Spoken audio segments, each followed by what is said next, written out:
മത്സരങ്ങളിലും തുടർച്ചയായി ചാമ്പ്യന്മാരായ മുംബൈ ഇന്ത്യൻസ് തോറ്റതോടെ വിമർശനങ്ങളുടെ മുൾമുനയിലാണ് മുംബൈ ഇന്ത്യൻസ്.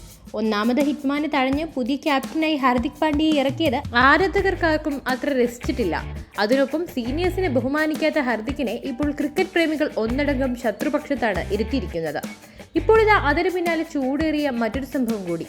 ക്യാപ്റ്റനും സീനിയർ താരം രോഹിത് ശർമ്മയും ചൂടേറിയ ചർച്ചയിൽ ഏർപ്പെടുകയാണ്. അതിനിടയിൽ മുംബൈ ടീം ഉടമ ആകാശ് അംബാനി ഹാർദിക്കിനെ രൂക്ഷമായി നോക്കുന്നു. ഇതോടെ ഹാർദിക്കിനെ കളിയാക്കിക്കൊണ്ടും രൂക്ഷമായി വിമർശിച്ചുകൊണ്ടും ഒരുപാട് പേരാണ് എക്സ് പ്ലാറ്റ്ഫോമിലൂടെ രംഗത്തെത്തിയിരിക്കുന്നത്. ഹിറ്റ്മാനെ തന്നെ തിരിച്ച് ക്യാപ്റ്റൻസി ഏൽപ്പിക്കണമെന്നും ഹാർദിക്കിന് അതിനുള്ള കഴിവില്ല എന്നൊക്കെയാണ് ചില വിമർശനങ്ങൾ. കൂടാതെ ബുംറയെ വേണ്ട വിധത്തിൽ ഹാർദിക്ക് ഉപയോഗിക്കുന്നില്ലെന്നാണ് പ്രധാന വിമർശനം.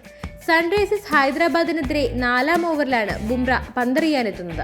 പിന്നീട് 13-ാം ഓവറിലാണ് ബുംറ വീണ്ടും എത്തുന്നത്.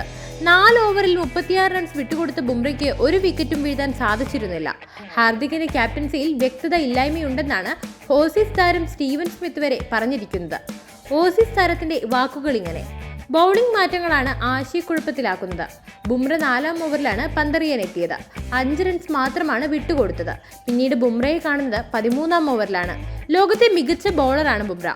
വിക്കറ്റ് ടേക്കറായ ബുംറയെ പന്തെറിയാൻ ഇത്രയും വൈകിപ്പിച്ച് മുംബൈ ഇന്ത്യൻസിനെ ബാധിച്ചു.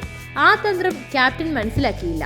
ചുരുക്കി പറഞ്ഞാൽ വൺ ഫാമിലി എന്നാണ് പറയുന്നതെങ്കിലും മുംബൈ ഇന്ത്യൻസ് ടീമിൽ വിഭാഗീയത രൂക്ഷമാണ്, പ്രത്യേകിച്ച് 2 തോൽവികൾ കൂടി ആയതോടെ.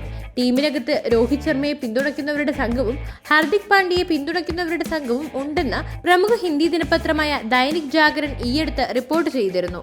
ഇതിൽ ഹിറ്റ്മാൻ ക്യാപ്റ്റൻസിയിലേക്ക് തിരികെ വരണം എന്ന് ആഗ്രഹിക്കുന്നവരാണോ നിങ്ങൾ? എങ്കിൽ എന്തുകൊണ്ടാണ്?